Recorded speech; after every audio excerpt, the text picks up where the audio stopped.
Hello friend, I am Karanjit Singh Tuli. In last lecture friend we have discussed about Coulomb's law. Today we will discuss about Coulomb's law in vector form. तो friends start करते हैं. First हम consider करेंगे XY coordinate. Y X axis. तो ये हमारा क्या है? ओरिजिन. हम दो पॉइंट चार्ज कंसीडर करते हैं friend. First is Q1 and second is Q2. Okay. And origin से हम Q1 का डिस्टेंस लेते हैं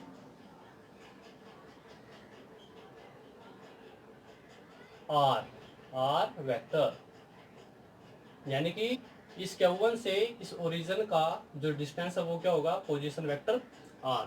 और सेम इसी तरह से हम Q1 Q2 से ओरिजिन का डिस्टेंस लेते हैं R2 वेक्टर, यानी कि इसको नाम देंगे हम position vector R2.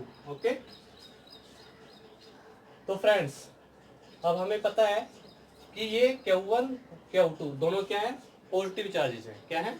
Positive charges हैं. तो क्या होएगा कि ये जो Q2 चार्ज है वो Q1 चार्ज को इस साइड अलोंग दिस लाइन क्या करेगा? रिपेल करेगा अलोंग दिस लाइन. यानी कि ये 2 चार्ज फोर्स लगाएगा किसके ऊपर? 1 के ऊपर. यानी कि फोर्स लगेगी 1 चार्ज के ऊपर. किसकी वजह से? इस Q2 चार्ज की वजह से. ओके. तो इसको हम नाम देंगे फोर्स 1 2. सेम ऐसे ही ये Q1 है जो वो इस Q2 के ऊपर क्या लगाएगा? फोर्स लगाएगा. इसको क्या करेगा? रिपेल करेगा. यानी कि Q2 के ऊपर 2 चार्ज के ऊपर फोर्स लगेगी. किसकी वजह से? इस 1 की वजह से, 1 चार्ज की वजह से. यानी कि 2 1 फोर्स 2 1. Okay friend. और फ्रेंड्स अब हम देखेंगे, देखो यहां से हम इन दोनों के बीच का भी डिस्टेंस लिखेंगे. अब फोर्स लगी है 2 पॉइंट पे. किसकी वजह से? इस 1 चार्ज की वजह से. यानी कि हम कहां से कहां आए? इस 1 से इस 2 की तरफ. यानी कि पोजीशन वेक्टर R 1 की तरफ से आए हैं. किसकी तरफ? 2 की तरफ. यानी कि इसका जो डिस्टेंस है यहां से यहां का वो कितना होएगा? Position vector R 1 2. Okay.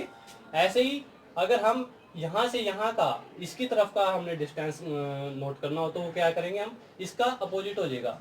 R कहां से कहां तक जा रहे हैं हम? 2 से कहां पे जा रहे हैं? इस 1 की तरफ. यहां से इस तरफ जा रहे हैं. तो यानी कि 2 से 1 की तरफ जा रहे हैं तो 2 1 वेक्टर. ऐसे हम इसका क्या करेंगे? डिस्टेंस नोट करेंगे. Position vector 2 1. जब हम 2 से पॉइंट चार्ज 2 से कहां पे जा रहे हैं? 1 की तरफ. अगर फ्रेंड्स हम अब R1 को लिखना चाहें, R1 वेक्टर, तो कैसे लिखेंगे? Position vector of Q1 from origin. Origin क्या है फ्रेंड्स हमारा? ये O. यानी कि इसका और इसके बीच का डिस्टेंस कितना है हमारा? R1 है. ओके. सेम अगर हम R2 को लिखें, पोजीशन वेक्टर ऑफ R2, तो लिखेंगे उसको पोजीशन वेक्टर ऑफ. अब ये किसकी बात हुई है? 2 की, Q2 चार्ज की. Q2 from origin. Okay friend. अब ये 1 2 है. फोर्स 1 2. अगर हम इसे लिखें तो यहाँ पे क्या हो रहा है फ्रेंड्स? फोर्स लग रही है कहाँ पे? 1 चार्ज पे. किसकी वजह से? 2 की वजह से. यानी कि फोर्स ऑन चार्ज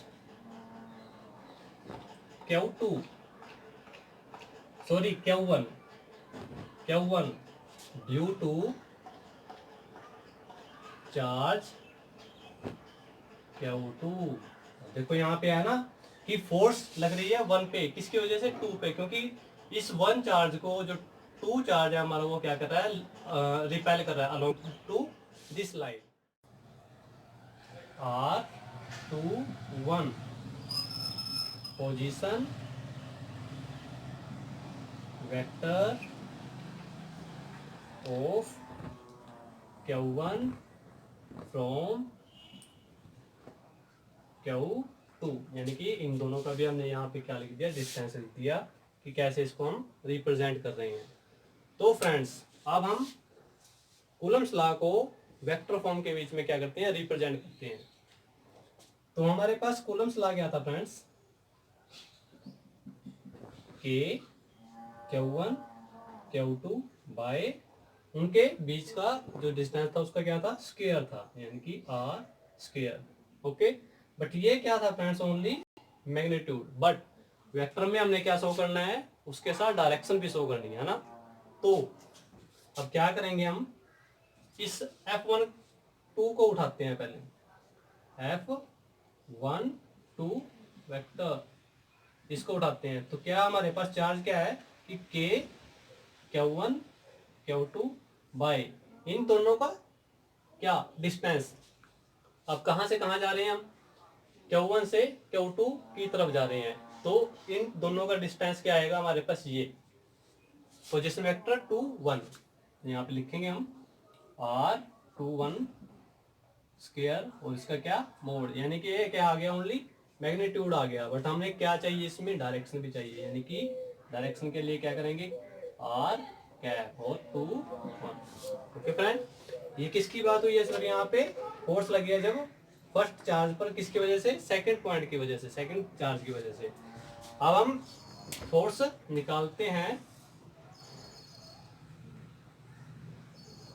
F21 इसकी इज इक्वल टू के पॉइंट चार्ज क्या हमारे पास, Q1 Q2 बाय उनके दोनों के बीच का। अब कहां से कहां तक, अब चार्ज 2 पे फोर्स लग रही है, किसकी वजह से, 1 की वजह से, यानी कहां पे कहां जा रहे हैं हम, यहां से यहां की तरफ जा रहे हैं, यानी कि पोजीशन वेक्टर 2 1 2 क्या होएगा, डिस्टेंस होएगा। तो यहाँ पे लिख सकते हैं हम कि R12 स्क्वायर और इसका मैग्नीट्यूड, और यहाँ पे क्या आ जाएगी हमारे पास, डायरेक्शन आ जाएगी 1 2। ठीक है फ्रेंड, तो अब ये तो बात हुई है। अब फ्रेंड्स हम इस चीज को भी क्या कर सकते हैं आगे ओपन कर सकते हैं, यानी कि वेक्टर क्या होता है हमारे पास, यहाँ पे लिख देता हूं मैं कि वेक्टर क्या है हमारे पास, कि जिसमें मैग्नीट्यूड भी हो और उसके साथ साथ डायरेक्शन भी हो, है ना, कि magnitude as well as direction, तो वो क्या कहलाता है हमारे पास, वेक्टर कहलाता है। अब यहाँ पे फ्रेंड्स हम इसको क्या मान लेते हैं, ए वेक्टर, मैग्नीट्यूड के लिए ए मैग्नीट्यूड और डायरेक्शन के लिए कैप।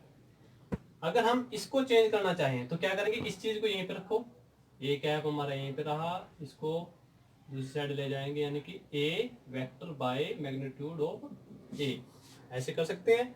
तो हम इसको ओपन करेंगे थ्रू इट। ओके, कैसे, F12 के Q1 Q2 bye R21 square, और इस चीज को कैसे लिख देंगे हम, इस फॉर्म में लिख देंगे फ्रेंड्स कि R वेक्टर बाय R का मैग्नीट्यूड। ओके, यहाँ पे अप्लाई कर देंगे इसमें फोर्स 2 1 के Q1 Q2 bye R12 square का मैग्नीट्यूड, और यहाँ पे ये चीज अप्लाई कर देंगे फ्रेंड्स। अब हम वेक्टर 1 2 बाय R12 का मैग्नीट्यूड। ठीक है फ्रेंड्स, लेते हैं फोर्स 1 2 के Q1 Q2 बाय। अब फ्रेंड्स क्या होता है कि जब बेस सेम होता है तो पावर क्या हो जाती है, ऐड हो जाती है, कि 2 और यहाँ पे कितनी है 1, तो हम यहाँ पे लिख लेंगे R 1 2 1 और इसकी पावर कितनी हो गई है 3। तो ये हमारे पास आ गया है R 2 1 वेक्टर। ओके, ऐसे ही force 2 1 is equal to K Q1 Q2 by, अब यहाँ पे भी क्या है फ्रेंड्स, बेस हमारा सेम है और पावर क्या हो जाएंगी, ऐड हो जाएंगी, 2 और 3 हो जाएगी, 2 और 1 3, 1 2 मैग्नीट्यूड R वेक्टर 1 2। इसको फ्रेंड्स आगे भी कंटिन्यू कर सकते हैं। जैसे यहाँ पे देखिए, यहाँ पे हम ट्रायंगल ला लगा सकते हैं। क्या लगा सकते हैं, ट्रायंगल ला। ऐसे मैं इसको रख कर देता हूँ।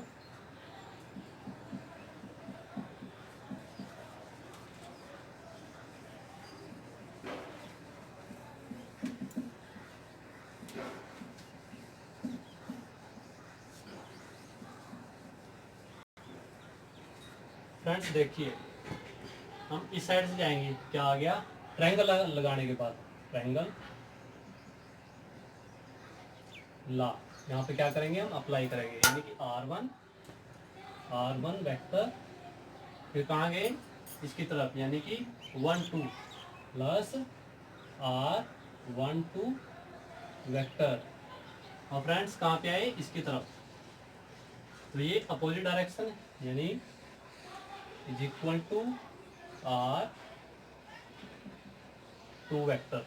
ओके, अब फ्रेंड्स हम यहाँ से इसकी वैल्यू निकाल सकते हैं, वेक्टर 1 2 की, R1 2 vector is equal to R2 यहाँ पे है, तो ये दूसरी साइड चला जाएगा, तो क्या आ जाएगा 1, यानी कि हम R1 2 को कैसे लिख सकते हैं, R2 vector minus R1 vector.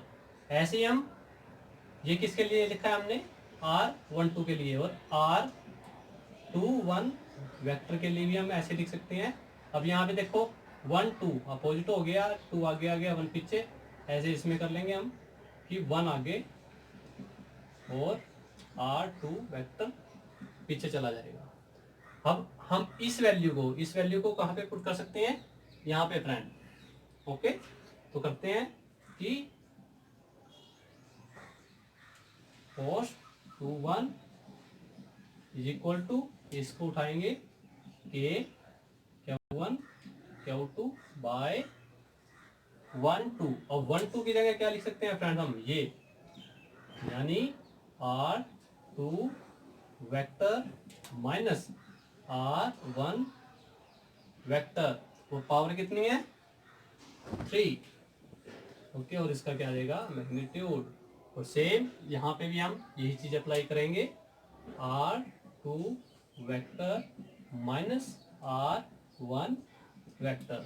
Okay friend, अब 2 1 की जगह पे क्या पुट कर सकते हैं हम, R1 वेक्टर और माइनस R2 वेक्टर, ये चीज उठाएंगे अब, ये वाली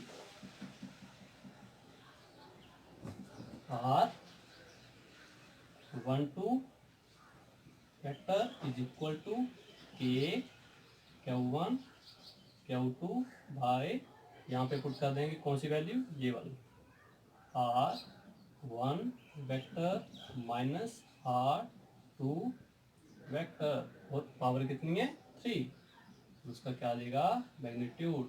और इसकी जगह पे भी यही चीज़ पुट कर देंगे friends, R1 vector minus R2 vector. तो फ्रेंड्स आई होप आपको वीडियो पसंद आएगी। Thank you.